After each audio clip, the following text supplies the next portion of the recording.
It's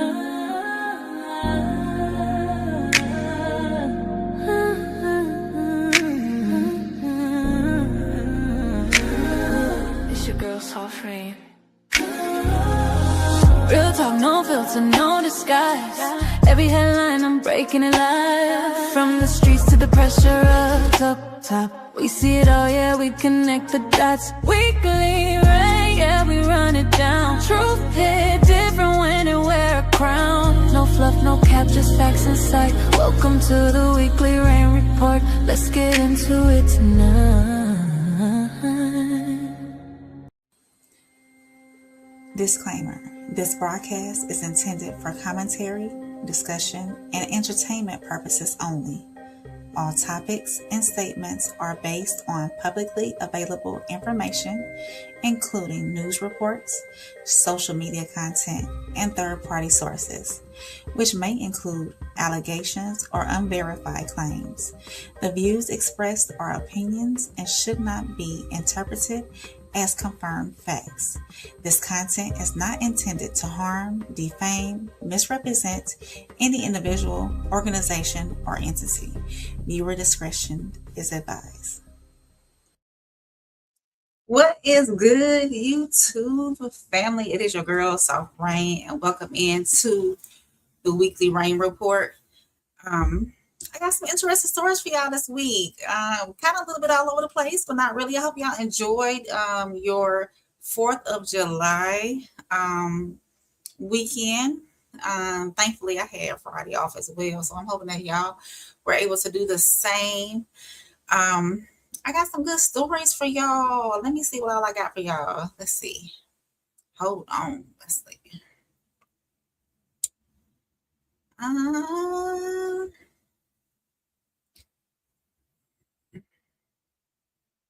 I had everything pulled up, of course, y'all, and I was rushing to get on here.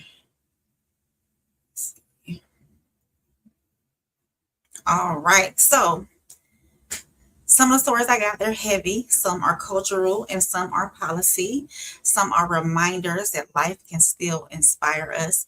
But all of them have one thing in common. They tell us something about the world we are living in right now. So today I'm going to begin with a child unaliving case or death case that out of Michigan that is raising painful questions about neglect, warning signs, and how a child can disappear in plain sight. Of course, I'm going to talk about America's 250th celebration, President Trump at Mount Rushmore, and the politics of legacy. And then for my segment called Reality Check, I'm going to look into the World Cup fans discovering America. Not just soccer, but the food, the stadiums, the hospitality, and yes, even ranch dressing. And then for our wellness check, we're going to go over to California where it's changing its food labels. And it may change the way families decide what is safe to eat or not. And for Soul Reset, we're going to close with Kelsey Pfendler, a woman who has rowed across the Pacific Ocean and reminded people that sometimes victory starts with having the courage to begin. So let's get into it. And before I get into it, I want to welcome everybody in that has already came in. These numbers are jumping around wild. So if it's your first time here, make sure you hit the subscribe button. Make sure you hit the like button. Make sure you share this with somebody who might find this interesting. Let's see who we got already in the comments. Thank you for being here. We're going to say that much, okay? I'm going to get into my first segment, which is Radar Investigates. So my first segment.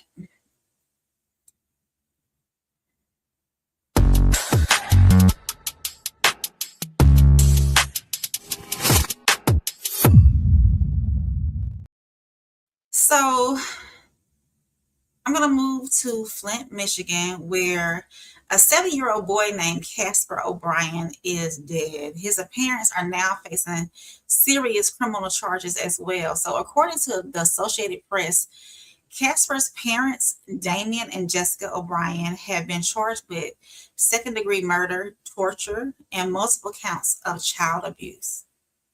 Prosecutors say he died in November, weighing 255 pounds. He was only 7 years old, and he reportedly stood just a little bit over 4 feet tall. Now, let's be clear, these are just charges. His parents are accused, and the case still has to move through the courts. But the facts described by investigators are disturbing. The medical examiner determined that Casper died from dilated cardiomyopathy, a heart condition with extreme weight and poor nutrition listed as its contributing factors. Prosecutors said Casper was bedridden, nonverbal, and had severe bed sores. They also said he had not been enrolled in school and had not seen a doctor since early of 24. So that's where the story becomes bigger than one household. The question is not just what happened inside the home, but how did nobody not know? So according to reports, prosecutors said Casper and his younger sister had no known contact with the school systems or child protective services. His sister has since been placed in foster care. Genesee County Prosecutor David Layton called it one of the most tragic cases he has seen in more than 2 decades. And that matters, right? Because when a child is not in school, not receiving regular medical care, or not being seen by outside adults, the safety gets thinner. And sometimes a child can suffer behind those closed doors with nobody watching. So tonight, we're not just asking about criminal charges, we're asking about systems. Who checks on children that are not in school? Who follows up when medical referrals are missed? And how do we protect children who cannot speak for themselves? Because Casper's story is not just heartbreaking, it's a warning as well. So let's get into the video. I'm going to add this to the stage. Let's get into the video. Let's see. Here we go. Going like this, y'all. Let's play this and let's listen in on what went on with this story. This in my years as a prosecutor. The parents of a 7-year-old boy who weighed more than 200 pounds face murder, child abuse, and torture charges. This story began to unfold on November 4th when a 911 call was made for a young boy in distress at a Flint Township home. He was rushed to a hospital, but he died. And Terry, the Genesee County prosecutor says this is just a terrible case of neglect. Yeah, he does, Angie, and that's why his office has charged the parents with second-degree murder following the death of their 7-year-old Casper, their son. He was 50 inches tall and weighed 255 pounds when he died. On the face of it, this is cruel and extreme suffering from this child caused by the neglect of the parents. 40-year-old Damian O'Brien and his wife, 41-year-old Jessica O'Brien, face the same charges in connection with the death of their 7-year-old son Casper. The most serious charge, second-degree murder. Flint Township Police came to this home on Dania on November 4th, 2025, for a report of a child in distress.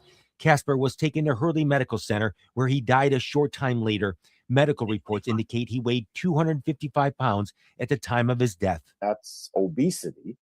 And then you also have the fact that this child did not have a pediatrician, was only taken to the doctor, I believe, according to the police reports, once. The cause of death was dilated cardiomyopathy, which causes heart failure, with a contributing cause being morbid obesity. The CDC lists a healthy weight for a 7-year-old boy that is 50.5 inches tall, generally ranges between 50 and 73 pounds. The dad has a good job. They have real health insurance. That morning that the child died, they had even called their veterinarian to have their dog treated. The O'Briens also have a 5-year-old daughter. None of these kids even existed in the eyes of the government. CPS had never been out there. Nobody knew about these kids. They'd not been to school. Genesee County Prosecutor David Layton says on the day police were at the home in November, the owner of the house stopped by, concerned, believing the house was falling into disrepair and the couple wasn't letting him in the house, instead leaving the rent on the porch. I can't think of what else this is other than extraordinary, terrible neglect. And to me, that's willful and wanton misconduct, which is second-degree murder. Jesus. And police described the living conditions in the home as a hoarding situation. Now, I could not reach the O'Brien's attorney for comment. They are being held at the Genesee County Jail on no bond. Turn to the other. Wow, y'all. That's a lot. So the father had health insurance,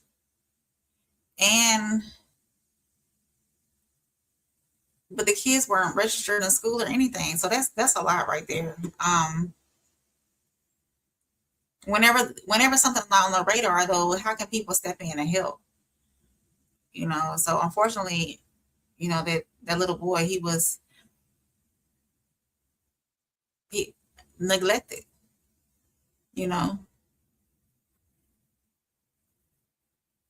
So yeah. When a child disappears from every system meant to see him, who is responsible for not noticing? That, that's crazy. Drop your thoughts in the comments. Let me know what you think. If you're catching this on a rewatch, make sure you hit that like button, the subscribe button. Let me know what you think about this situation. And I do, since this new video came up, I do want to move on to this. I didn't have this on my list of things to talk about today, but we're going to listen in on these daredevils and what they did. And then we'll move on to our next segment after this. So our policy and pressure is going to be after this, so hang tight. But yeah, let's listen in on to this the daredevils that can climb the Empire State Building. Can't get my words out today.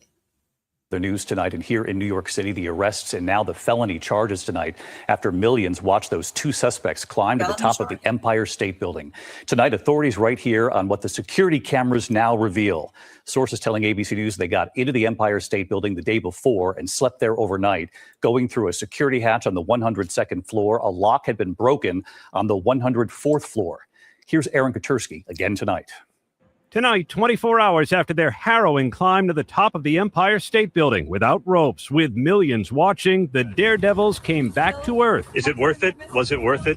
To be arrested and face felony charges. Two geniuses climbed to the top of the Empire State Building, the top of the spire. Tonight, we're learning new details about the stunning security breach. Sources tell ABC News Angelina Nicolau and Ivan Kuznetsov bought tickets to the Empire State Building, entering on Tuesday, the day before their stunt, and hiding out overnight. The next morning at 5 a.m., the sources say a security camera caught the couple going through a hatch on the 102nd floor observation deck. Hours later, prosecutors say the pair left through the 104th floor, where a lock on a security door had been broken, clambering onto the antenna and unfurling a banner nearly 1,500 feet in the air. That antenna emits high-frequency radio signals, powerful enough to cause harm to the human body. Elite NYPD officers had to wait for it to be shut down before they could approach. They can't be up here. Here's what the police commissioner said today about those officers. These are men and women of uncommon valor. It really can take your breath away. But that is what the men and women of ESU do basically every day. Prosecutors quoting Kuznetsov saying he wanted to do something special for his engagement. But tonight, Nikolau's father back in Russia tells ABC News the couple is already married, calling the proposal a performance. I asked them directly. Are you guys secretly already married? Was this a real engagement? Why is the power of love message important? Yes, we'll answer later. Right now we're not ready. We just need to relax. And sleep for sure. It was very cold last night. They ducked into the subway, pausing on the stairwell for a kiss. Tonight, David, those two are facing charges, including reckless endangerment and criminal mischief. Their lawyer says that's too much for a couple trying to send a message of love. The police are trying to send a different message, David. Gotta love it when our investigative reporter shows up and starts asking questions. Aaron, we appreciate it. All in the name of love or foolishness? Which one is it? So that was unprompted. I did see this story over the weekend, of course, and yeah. So hey, you know what? I don't know. She got to really love him. Yeah. So if you are catching this on a rewatch, make sure you hit that like button. Make sure you subscribe. Drop your comments down below. Let me know what you think. I'll talk back.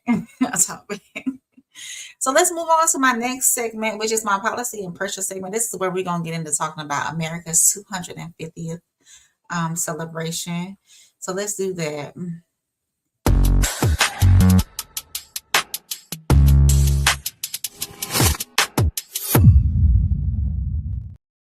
So I just seen your comment. You said that's courting.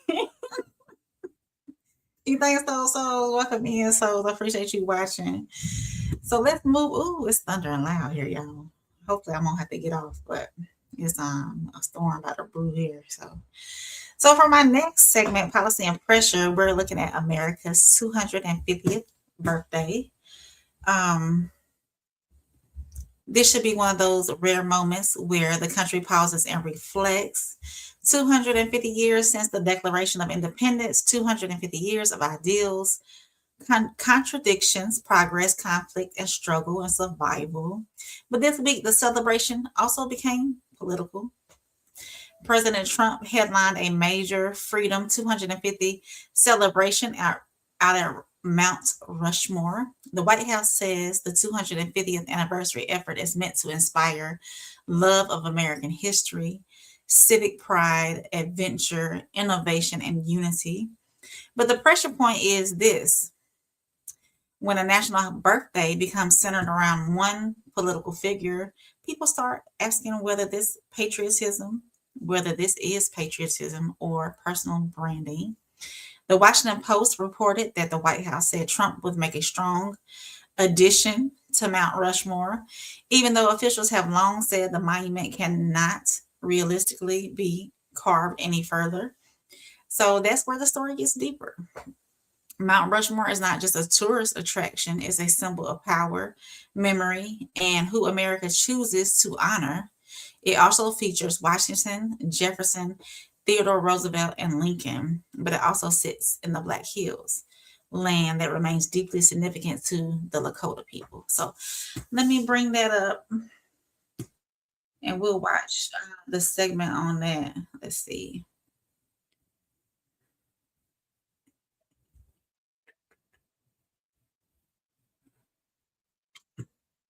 Let's see. Of course, I had to pull it up, but now I want to go away. Let's see, y'all.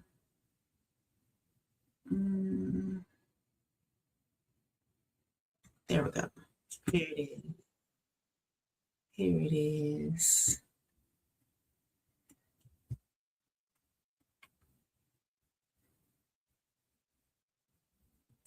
Okay. Flyby over Mount Rushmore before President Trump took the stage to celebrate America's 250th. We stand beneath the monument of these heroes, a true group of unbelievable people, and we rededicate ourselves to being a nation as big, bold, noble, and as great as these American giants. The president has mused about adding himself to the monument, even posting this video on social media ahead of Friday's speech, although experts say there's not enough room. It's the latest event celebrating the anniversary of the country's founding, all leading up to the huge grand finale tonight in the nation's capital. The extreme heat has been just one of the major challenges surrounding the multi-day programming in D.C., after several big-name music acts pulled out of concerts citing political concerns last month. In downtown D.C., miles of fencing now surrounding the National Mall area, including the reflecting pool, which the Trump administration says will have to be drained after the holiday, following a $14 million renovation, an ongoing algae problem, and allegations of vandalism. As for what to expect tonight, President Trump promising lengthy remarks, which will be followed by a massive display of fireworks. It's going to be approximately 107 degrees out. And I'm going to go and I'm going to make a really long speech just to show that I can do anything. Weather permitting, the evening will also feature highly anticipated flyovers, including a full Thunderbirds aerial show and the new Air Force One, the controversial $400 million luxury jet donated by Qatar. But despite it all, Americans are excited to celebrate the 4th. You can only do it once in your lifetime for the 250th, so got to be here.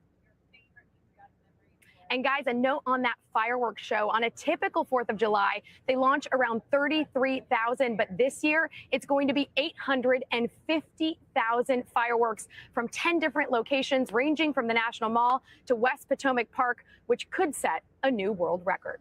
Savannah and Craig. It's going to be a spectacular show. Monica, thank you. Well, what y'all think about that? Trump adding his face to Mount Rushmore. Oh, I got a special guest in the building. Let me bring him up. Oh, hold on. How do I do? Wait a minute. I got you. Do I do it like this? No, I don't. Do I do it like this? Do I do it like this? Hey, Plug. What's happening? What's going on? Thank you for joining me on the Weekly Rain Report. Why does this man want to add his face to Mount Rushmore? Come on, man. You know, I really can't speak on it too tough, but you know,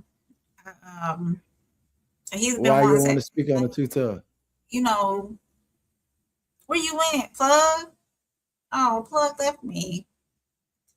Come back. I can't speak on it too tough, y'all, because of my personal life. But he has been wanting to add his name to several. Oh, did he come back? There we go. There you go. Well, where your camera at, Plug? And my camera, they acting funny with me right now. Oh, man. Man, it's always something, ain't it? Always something. There it is. There it is. Yeah. All right. But yeah, I think Soul said, I think it's a plan to have the next president focus so much energy on changing the past that they don't move their agenda. Nah. What's your take on the Plug? I really can't call it. You know, everybody's calling them names and this and that, but I think because we just beginning the process, that a lot of people can't really see where the process is going.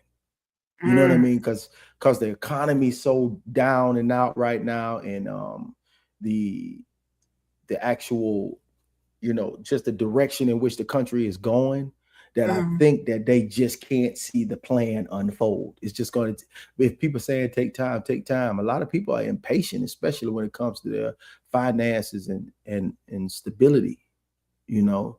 So when you're making moves like this, trying to, like, you can foresee the future or know where it's going, we can't. Yeah. So it makes it harder for you to make moves like that and say, hey, I want to put myself on Mount Rushmore and be like, man, what you done did? Ain't nobody done seen it. We haven't seen the side effects yet. He been wanting to put his name on everything, though. Say it again. You can't hear me?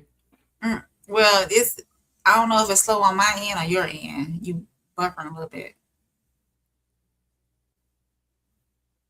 I hope it's not my end. Is it your end, Plug?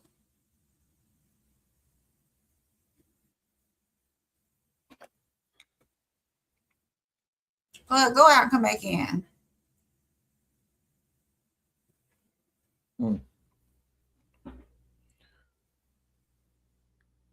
Is this better? I don't know if it's my internet or maybe yours. Because you're moving slow. I'm moving slow. Mm-hmm. I apologize. Oh no, it's all right. So tell me one more time what your thoughts is on it. You couldn't hear me at all? Because it was buffering. Oh, okay. I'm sorry. Oh no. So what I'm saying is that the way the economy is right now, you know, and him actually wanting to do this, no one can see your plan. You could probably see where your plan is actually going, but no one else can actually see the plan.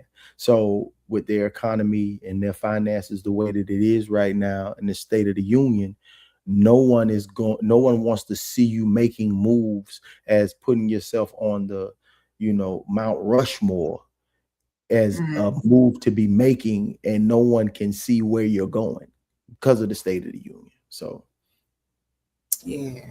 So, when we talk about adding a faith, we're not just talking about stone. We're talking about legacy. Who gets remembered? Who gets centered? Who gets erased? And who gets to decide what patriotism looks like? So that's the pressure of public history too. These monuments don't just tell us what happened; they tell future generations what a country wanted to celebrate. So, yeah. So we're gonna move on to our next segment. It's called Reality Check. So let's see. I'm gonna get that pulled up.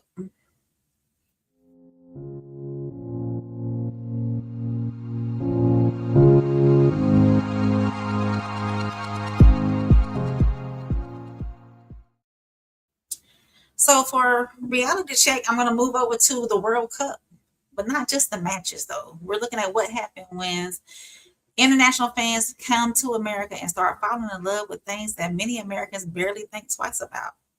Fast food, stadiums, superstores, Cheesecake Factory menus, hospitality, and somehow ranch dressing. Plug, let me know when you want to come back. I think Plug has some technical difficulties, y'all.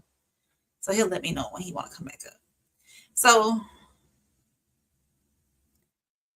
fans from around the world are reacting to American culture with fresh eyes. One fan talked about trying a bacon, egg, and cheese for the first time. Another fan was stunned by the size of a high school stadium. A visitor at Cheesecake Factory described the menu like it was an event by itself. Plug is back, y'all. So hey, Plug, you good now? You think? I hope so. Okay. So, and that's a reality check. Sometimes what feels normal to us feels unforgettable to someone else. The 2026 World Cup is bringing millions of visitors across the United States, Canada, and Mexico.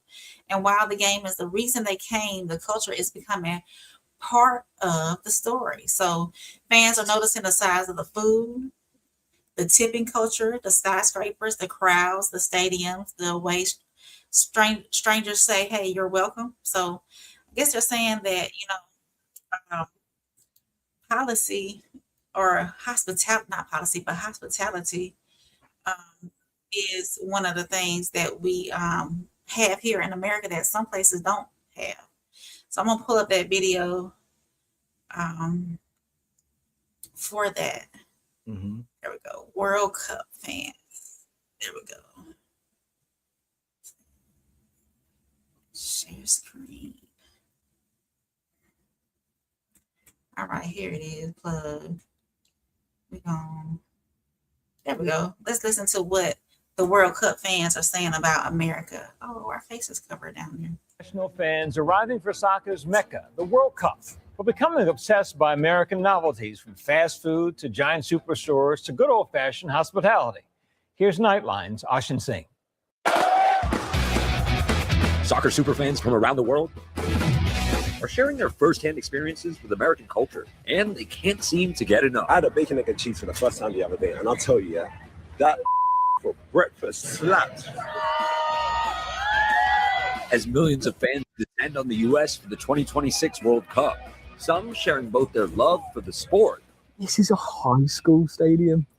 What? And their own take on quintessentially American experiences. Thanks so much. You're welcome. Trying Cheesecake Factory in America for the first time. This is more exciting than Christmas Day for me. The menu was the size of a Bible. I've never seen anything like it. I cannot speak English, but I'm excited! Fans like Hiroshika, who traveled all the way from Japan to Arlington, Texas, to support his country's team. His interview with Fox News becoming an internet sensation. These videos have gone viral because what they're really doing is just showcasing what we kind of take for granted, just little nuances, that are part of American life. It's kind of contagious. We met some of those fans in New York as they headed to a match. This family flew in from Oslo. Have you guys been to the U.S. before? Never been. You've never been? Oh, it's amazing, the people, the hospitality, and the drinks, and the food, and everything. Yeah. The margaritas in the States. Yeah. Wow. And what was it like getting to take the train in with the crowds, be in the crowd? The biggest stadiums in Norway maybe have 20,000, 60,000 then. This is 80,000. Right. That's so big. Fans from around the world embracing the phrase "go big or go home." What's the biggest culture shock for you guys here? This Chinese food culture. And the tipping. Skyscraper. Yes, the building. Yes, the building. Utah, Las Vegas. Even in Las Vegas. The action on the soccer pitch heating up and drawing huge crowds. The world's biggest superstars stealing the show. Portugal's Cristiano Ronaldo becoming the first player to score in 6 different World Cups. And Argentina's Lionel Messi also making history, becoming the World Cup's all-time leading scorer. Fans of all ages there to cheer him on, taking to the streets in Texas. Scenes like this warming hearts all over the United States, like soccer legend Abby Wambach. Can you feel what's happening right now? Like in our country and the World Cup, like how everybody's of joy and everybody's happy. Yes, I do feel that.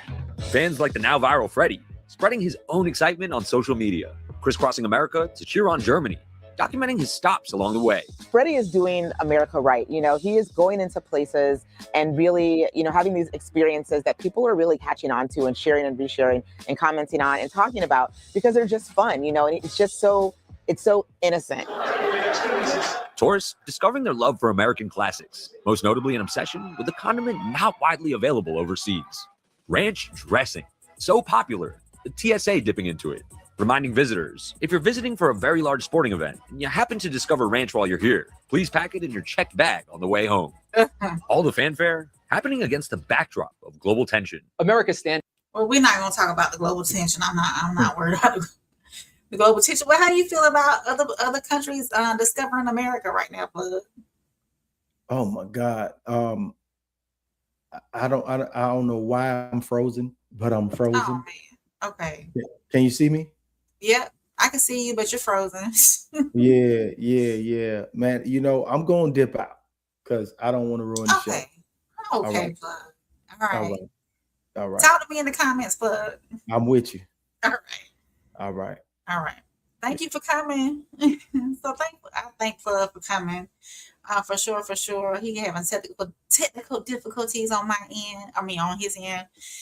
So what y'all think about that? Ranch dressing. You know, multiple outlets have reported that international fans have become so obsessed with ranch dressing that TSA had put out that warning, as y'all can see, to remind travelers that sauces follow the liquid rules. Anything larger than 3.4 ounces need to go in a checked bag, not carry-ons. That's funny to me, but it also says something bigger, that this is soft power. Soft power is not just military strength or politics, it's culture. It's food, it's music, it's sports, it's the feeding people take home after they've experienced your country. And right now, while America's image is complicated, these small moments are doing something powerful. People are coming here, meeting communities, spending money, cheering in stadiums, and discovering that America is not just what all they see in politics as well. So it's families hosting visitors, it's cities welcoming teams, it's fans dancing in the streets, and strangers making memories together. So this segment, Reality Check, the World Cup, is not just showing the world soccer in America, is showing America to the world. So sometimes the smallest things we take for granted are the very things we remind people who we still can be as America. So James, welcome in, James. He says, James Spitfire. Welcome back, James. It's been a minute. I'm glad you're here. She said, all countries want to stay in the U.S. USA is a land of freedom and individual rights. Other countries do not have this. USA is exciting. I appreciate you being here, Jane. She said, USA is a melting pot. Plug said they love that ranch. Hey, Jane, Plug, I don't love all ranch now. There's certain ranches that I like. Not all ranches are created equal. Okay. Some of them aren't. all that tasty, and some are. I love a fresh ranch. You know, I'm gonna tell you the one I like the most, and I don't know how they do it. I don't know what their recipe is Jason's Deli. And I don't know if it has to do with like their fresh ingredients on their salad bar, but I will go. I have gone before just to pick up ranch from Jason's Deli, depending on if I was wanting some ranch or not. So not all ranch is created equal. I would say that. Jane said, hi. Thank you for coming back, Jane. It's been a minute. Uncle Plug said they love it. We complain. Absolutely. They do. Uncle Plug said that Wingstop ranch cake. I haven't taken, you know what? I've never had Wingstop at all.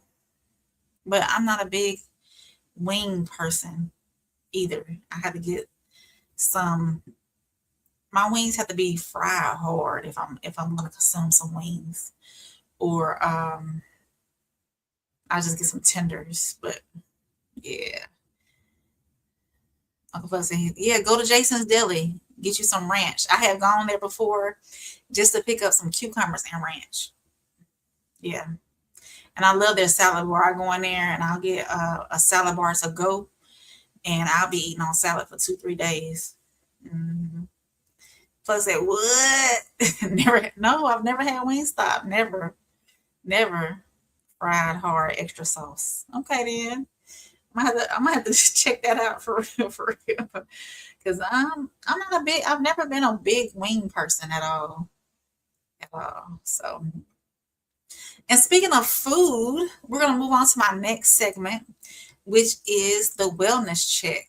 I'm gonna make sure everybody stay abreast of this as well, because it's a lot of things going on. Super Mac said 333, let it rain. Hey, Super Mac, welcome in. I appreciate you being here.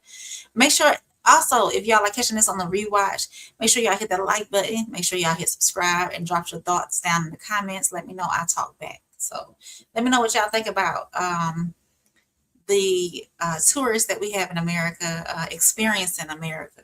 Yeah, so Uncle Blood dropping those raindrops. I appreciate it. Jane said on NPR radio this week, they had a history of immigration.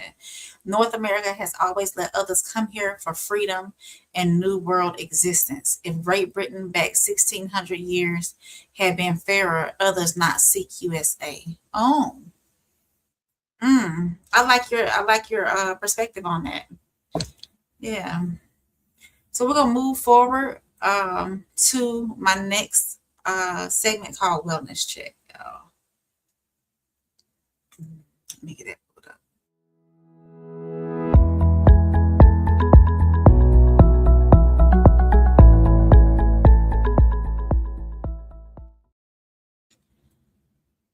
So we just got finished talking about food and ranch and whatnot. And so for Wellness Check, we are talking about something sitting in almost everybody's kitchen: food labels. Over in California, they just became the first state to ban consumer-facing sell-by labels on most food packages. So starting on July 1st, food manufacturers selling in California must use clearer labels. Best if used by means the product is at its best quality. Only used by means food safety. So that sounds small, but it could have a major impact, right? So the Associated Press reports that confusing food labels contribute to people throwing away food that still may be safe.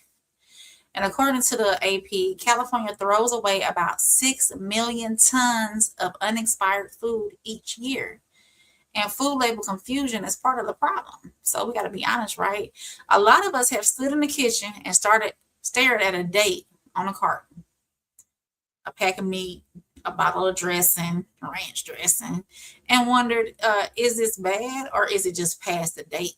So that confusion costs families money, right? It affects food banks. It adds to food waste, and it creates stress for people who are already trying to stretch groceries, especially, these grocery prices have gone up. So the old sell by label really meant for stores. It was really meant for stores. It helped retailers know how long to display a product, but many shoppers read it as an expiration date. So California's new law is trying to separate quality from safety. That matters because food wellness is not just about what we eat. It's also about how we understand what we buy as well. So this does not mean ignore common sense, y'all. If it smells wrong, looks wrong, or has been stored improperly, do not play around with your health because we know these food illnesses exist, The larger point is this: clearer labels can help people make better decisions. So at a time when grocery prices are still heavy, families throwing away good food, and because of confusion, wording on there. So you got a best, let me go back. So California is using best if used by, and then you got, which is the food's best quality. And then you have a just used by date, which means food safety. So those two things, kind of go hand in hand. And I see y'all are going up in the comments. I'm going to read some of your comments first, and then we'll get to the video, and then we'll talk about it again. So Supermate said, not surprising. I never had or even been to a lot of popular joints. No Arby's, no Papa John's, no restaurants in general. Oh, so you do a lot of fresh food from the house. Jane said, tourists come to USA. Many diverse races here and their influences. Food, lots of toxic crap, and some things, yes, I do the expiration dates and dyes and chemicals. I will say this. I knew somebody who moved to Germany, and although they consumed the same food that they consumed here in the United States, they lost weight. They did not change anything about their diet. They still consumed the Oreo cookies, the cereals, everything else. But in the United States, we have a lot of preservatives and a lot of chemicals and whatnot. And see, in other countries, they don't allow that in their manufacturing. So we in the United States I honestly think somehow we need to restructure our food processing and what we're doing here. Like overly processed food is not good for us at all. So Supermax said, fresh food is a must. If it needs a label, you in trouble. I agree. Jane said, I think US needs to do more natural influence instead of chemical. Botox in face used to be chemicals, now use fish sperm. Ooh, I did not know that, Jane. Fish sperm is natural and better. Okay. One data. Hello. Welcome in. Appreciate you being here. Make sure you hit that like button. Make sure you hit that subscribe button. Make sure you share this with somebody who might find it interesting. Uncle Plug said, if it ain't funky, do with it as you shall.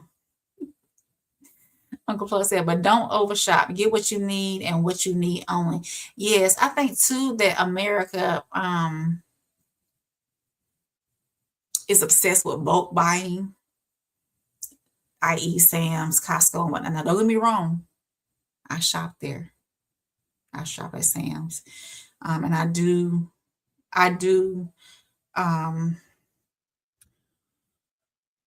I will say that bulk buying can be good for larger families, but just to stockpile and hold on to, no.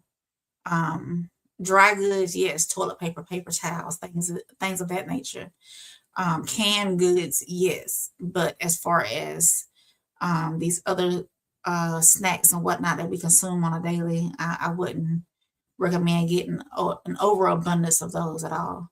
Jane said, medication soothed by horse urine equals permanent. Diabetic insulin use pig pancreas juice and bandages for bad burns is placenta. Shocking. Okay, then, Jane. Appreciate you. She also said Doritos and taco chips in a bag not allowed in Europe, just like pit bull dogs not allowed in Europe. Money and people's rights rule in USA. I got you, Jane. Uncle Plus said overly processed food will be the death of us all. I believe so too. Supermax said, well said, diminished standards equals diminished health. Absolutely. Jane said, Uncle Plus, laugh out loud. Uncle Plus said, yes, buy bulk. Yes, bulk buying is an obsession that's only for large families. I agree. Jane said, American worried might have short food of stuff, toilet paper, water.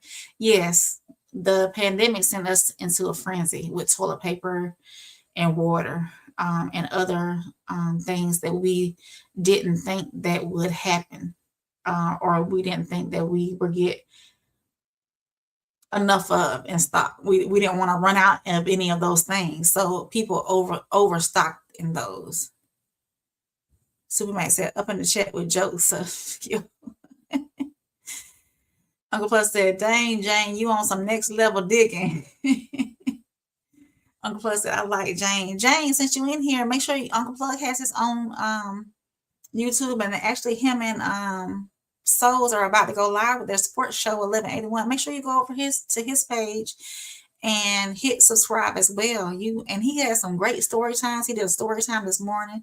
So go over to his page and subscribe as well while you in here.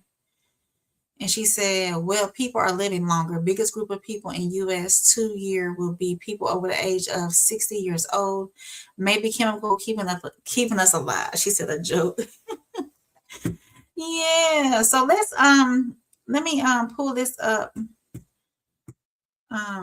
for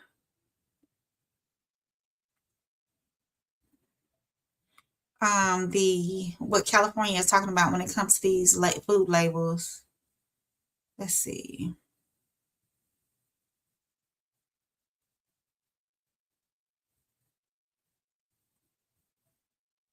And of course, why don't I have it? That's okay, but we're gonna get it. Hold on, y'all.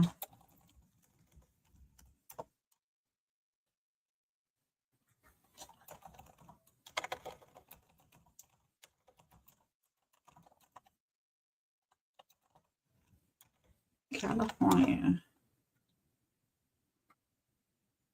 There we go. Which one we going? We're gonna listen to this one right here.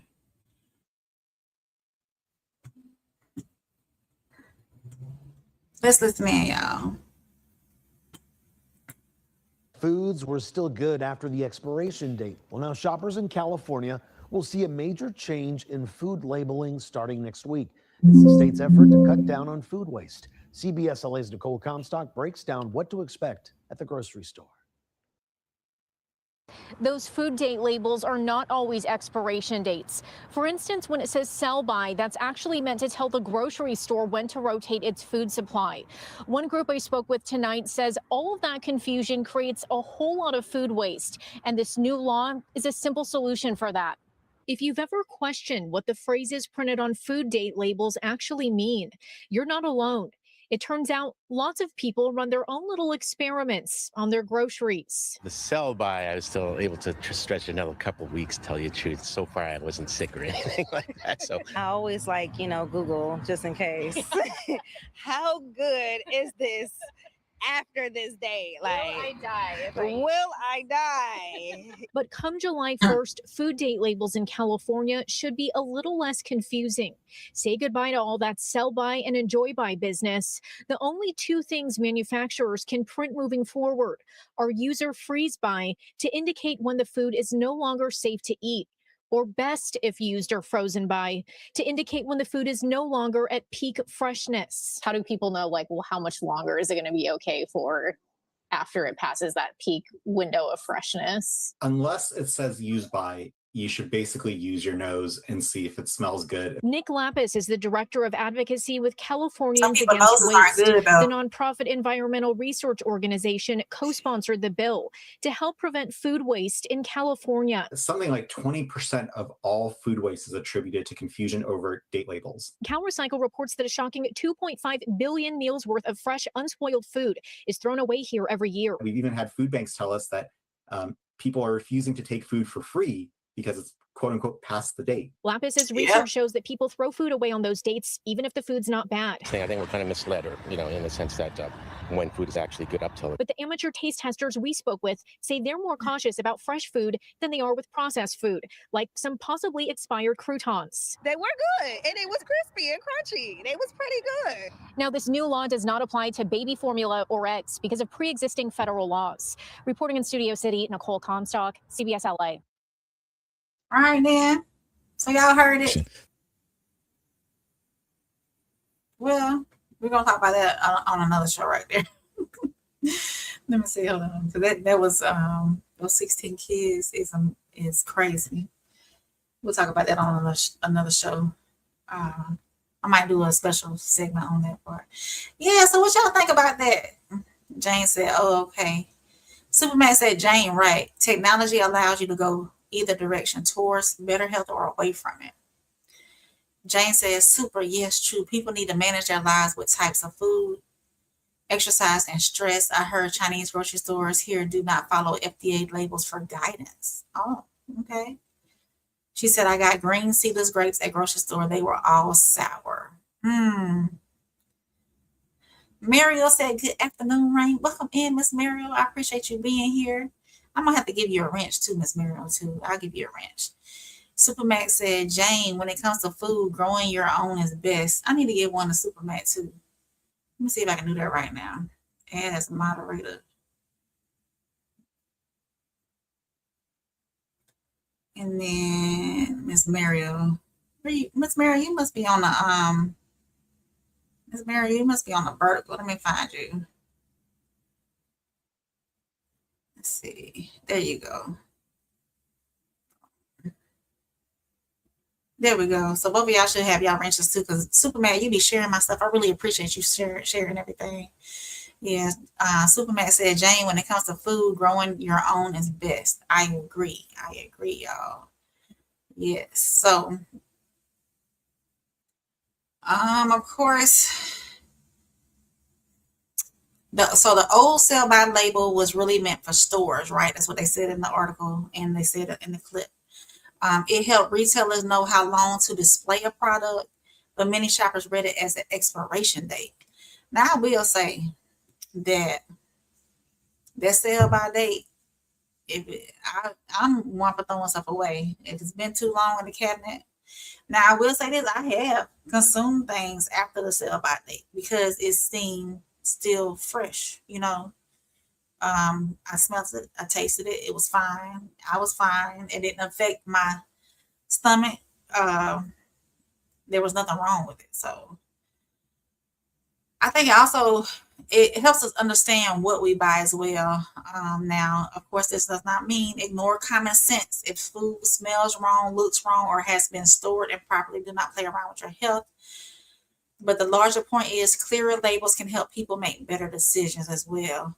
Not everybody has the same nose. So something, because I know I've asked, does it smell good? What you think? So at a time where grocery store prices are still heavy on families throwing away good food because of confusing wording is something worth fixing. So tonight's wellness check is simple. Before you toss it, understand the label, because sometimes the food is not expired. The information is, right? So yeah, let me catch up on these comments and then we'll move to our last segment because y'all, the best sports show on YouTube is about to come on right behind me with Uncle Plug and Souls of Thought. So y'all make sure y'all go over there to their channels and hit that subscribe button. As a matter of fact, I'm going to find a link before we leave so y'all can just swoop straight on over there because I'm going to be watching because it's the best sports show on YouTube. So Jane says, "Super. That's true, but I live in an apartment where with my pet wasp making a hive on my porch. Another story. I'm killing those boogers." Supermax said, "Thanks, but I'm a tool already." Just kidding. Jane says, "Soft me too. If it's past the date and smells funny, it goes into the trash. I do not want sickness and vomiting and stomach pains." Absolutely. Supermax said, "Jane, encourage them. Symbiosis could give you honey." I love fresh honey, local honey. It helps with allergies too, local honey. Jane says super roller on the floor laughing. All right, y'all. We're gonna move on to my last segment, which is Soul Reset. I appreciate y'all being here, and make sure y'all hit the like button, subscribe. If you're catching this on the rewatch, make sure you leave your comments down below. So let's move on to my last segment, which is Soul Reset.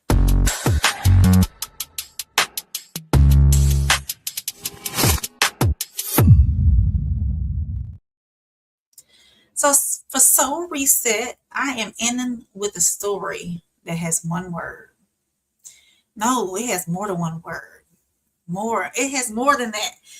Resilience, endurance, all types. It's a lot. It's a lot. So Kelsey Pfendler, I'm gonna assume her last name is has a silent P on it. She is a professional Grand Canyon river guide, and she just completed. I followed her midway through her journey. I started watching her. I ran across her midway through her journey. She just completed a solo rowing journey from Monterey, California to Honolulu, Hawaii. According to the Associated Press, she spent nearly 44 days at sea in a 21-foot rowboat named Lily, crossing more than 2,400 miles of the Pacific Ocean.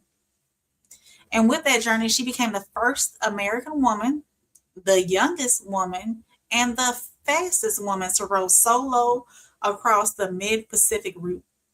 So that's not just a sports accomplishment, that's a mental strength as well, because rowing across ocean means isolation, pain, blisters, weather, exhaustion, fear, repetition, the same water, the same boat, the same goal, day after day. So Kelsey, she documented parts of that journey online, including the hard moments and the lighter ones. And when she arrived in Honolulu, hundreds of people were there to celebrate her. What makes it so reset is not only the record, it's the message. So let me pull up. I'm gonna pull up this one first. We'll pull up her homecoming first. Let's see. Ooh, that's loud. Let me turn that down some. Hold on. They were hollering, of course. This was her coming into Honolulu. And then we'll do the article, the news one. Do it like this. Okay, so this was her rowing in. It took her 43 days, 17 hours, and 55 minutes. Kelsey Pfendler's solo rowing journey from Monterey to Hawaii has come to an end. She was able to step on land just after midnight in Hawaii, greeted by family and friends. It was an emotional journey, a record-breaking one. She started May 21st. Previous overall solo rowing record was 52 days, set back in 2014. So that's that one. And then let's get the whole news. Let's see. Let's listen in on this one right. Rower Kelsey Pfendler expected to make it all the way to Hawaii sometime tonight. She left Monterey May 21st, the first American woman to attempt the row. She is currently just off the island of Oahu. Live progress tracker. There's the purple line. That's the longest part right there. Yeah. That's the longest part. Well, you could, throw the horse to the barn thing. They say she is going to hit shore at about 11 o'clock Hawaii time, 2 a.m. our time. She's got to get into Honolulu there. She is well on track to break the overall solo world record of 52 days set in 2014. It's a crazy feeling to have this moment when I didn't even expect fully to break the women's record. Coming out here, I just wanted to do my best, and I trained my butt off, and I prepared in every way I could, but I had no expectations of this moment. But I'm so grateful for this moment. Pretty good. And yeah, no kidding. She's from New York. She used to be a whitewater rafting guide. She's using the row to raise money for a nonprofit supporting people who work as river guides at the Grand Canyon. Yeah, yeah. So let me I'm gonna pull up. I ran across her on Facebook. I'm gonna pull up her page right quick. And if y'all want to go follow her, it's You Row Kelsey. And let me pull up her. There we go. I'm gonna pull up her page and I'm gonna share it. She came into let me share this tab. She came into Honolulu last night before last, I think it was. It wasn't last night, the night before last. Yeah, let me do it like this. Oh yeah, that looks better on screen. So I wanted to pull up some of her reels right quick before we get up out of here.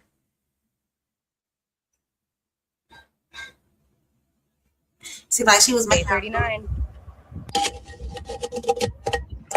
She documented her whole journey, like making her food, water.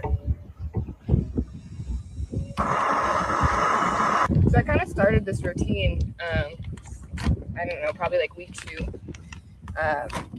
where around the afternoon, kind of nighttime, I make a bunch of hot water and I make myself dinner. And then kind of like do a almost like changing of the day, where it's really hard to kind of separate the days when you're out here. So when she was out here too as well, y'all, she had to clean the bottom of her boat for barnacles and whatnot, so that her rowboat would efficiently move in the water. Good morning. I think the whole thing was Day interesting. 38. I wear this buff constantly. She documented her whole journey though. I do spend upwards of day 37 of becoming the first row solo from California to Hawaii. This is a huge deal. I broke 500 miles today. I am officially, last time I checked, 480 miles away from Oahu. Yes. Now she did this before. I forgot what year it was, with 3 other ladies, and they rode from Monterey to Hawaii as well a couple of years ago. But there's a whole foundation that she supports. Truly interesting story. Day I could be out there on the water at night by myself. 36 of becoming the first American woman to row solo from California to Hawaii. And I thought I would bring you guys back on to the deck at night, because we're starting to get some more moon, and it is absolutely beautiful out here. That's got to be mentally, like, you have to be mentally strong to do that. I would have made a phone call. Y'all come get me. Somebody come find me. I can't do this. I like my isolation. I don't like being alone, but that's a different kind of alone. You're surrounded by water. You can't see land by yourself at night. I just thought it was very interesting. Day 34 of becoming the first American woman to row solo from California to Hawaii. But she, y'all can look her up on Facebook. You Row Kelsey. I gotta put it in the comment right quick. You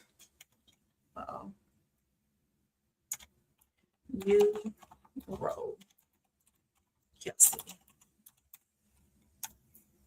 But y'all look her up on Facebook. She did get, I think the Coast Guard came by, the Navy came by on their route over to Hawaii as well. It was very interesting to watch and see. Like I said, I found her midway through her journey, and she made it, y'all. She made it. She's raised over I think like 160,000. She even had a visitor on her boat. Yeah, I sat here and watched him do multiple flyovers to like figure out where he was going to land. And I guess he decided on this railing, but it doesn't look. Yeah, little visitor and everything. So shout out to Kelsey for doing that. She let me go to her page. She has a link tree.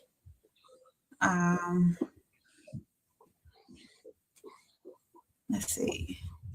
I'm trying to see the foundation that she's rowing for.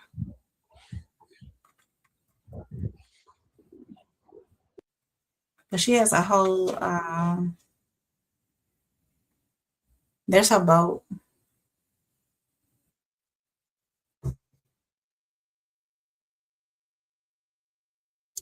Yeah, so she did it in with the Seedlings in 2019 in the Atlantic.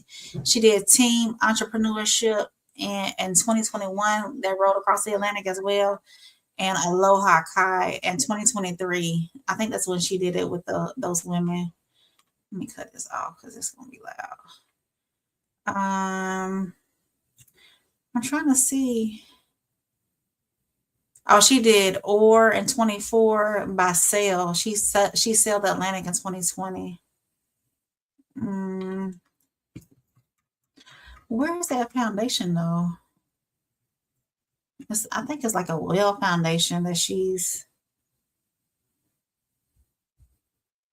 Yeah, so in June of 24, she was the skipper, and she with 4 of them that you see over there on the right hand side. So she did that.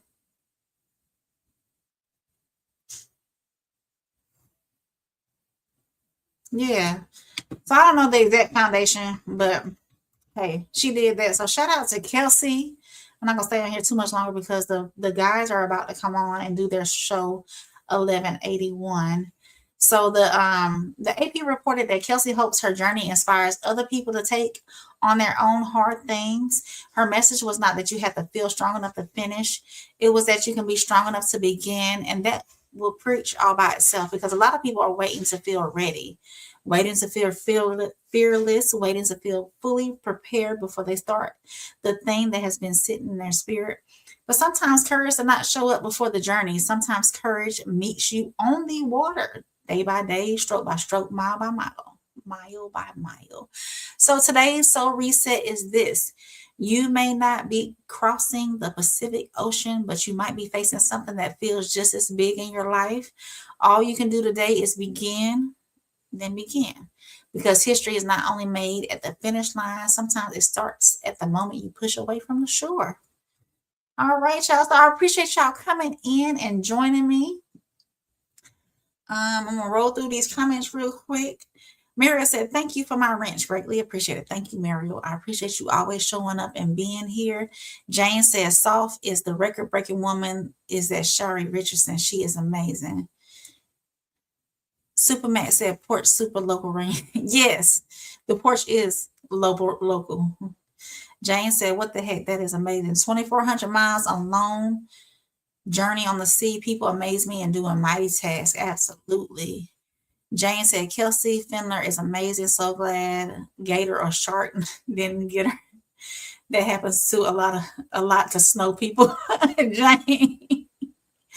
Jane, Miss Kelsey said probably can get a good job, cruise ship lines, and keep teaching. Yeah. And that's her name. You wrote Kelsey if y'all want to follow her journey. Supermax said that strength of my with enough respect due to her, because if you haven't heard mine, perfect. I hear that. Jane said, I am amazed by Lisa Cook, Black lady director of Federal Reserve, whereas POTUS 47 tried to fire her over nothing. She remained cool, and Superior Court backed her up. 47 wants his picture on U.S. money. I'm going to have to look at that. I'm going to go back. I'm going to start at so I can go back and look that up. Jane said, POTUS 47 tries to break the rules all the time. His face on money is not possible to until a politician passes away. All right, then. Supermax said, also appreciate the wrench. Big up yourself. Yes. So thank y'all for coming in. If y'all haven't done so already, make sure y'all go over to Souls of Thought page and Uncle Plug's page. They're about to start 1181 here shortly. As a matter of fact, they should be popping in or showing up in your feed here in just a few minutes. I appreciate y'all coming in. We talked about the young guy over in Michigan who parents are being charged now with murder. He was extremely overweight as well. We talked about America's 250th celebration. We talked about what else we talked about, y'all? We talked about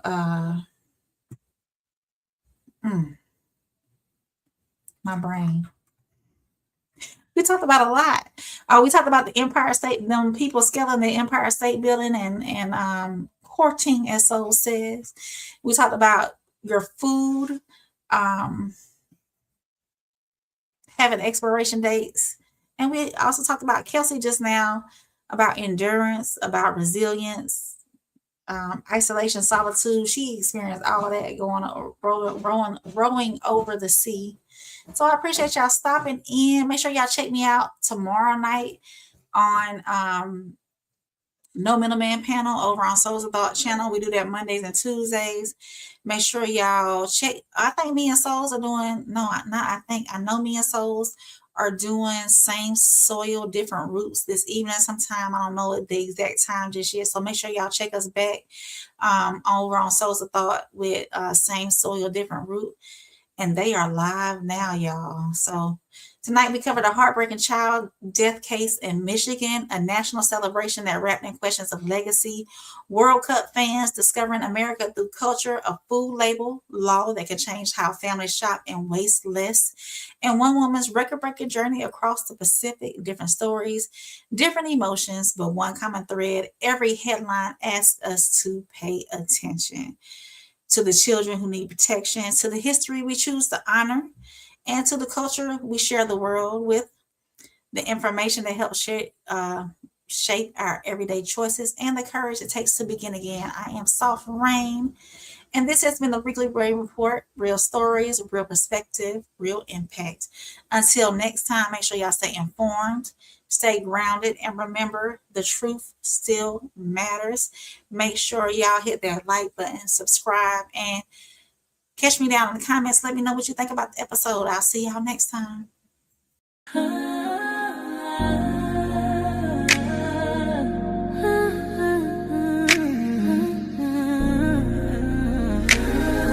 It's your girl, Soft Rain. Real talk, no filter, no disguise. Every headline, I'm breaking it live. From the streets to the pressure of top. We see it all, yeah, we connect the dots. Weekly rain, yeah, we run it down. Truth hit different when they wear a crown. No fluff, no cap, just facts in sight. Welcome to the Weekly Rain Report. Let's get into it tonight.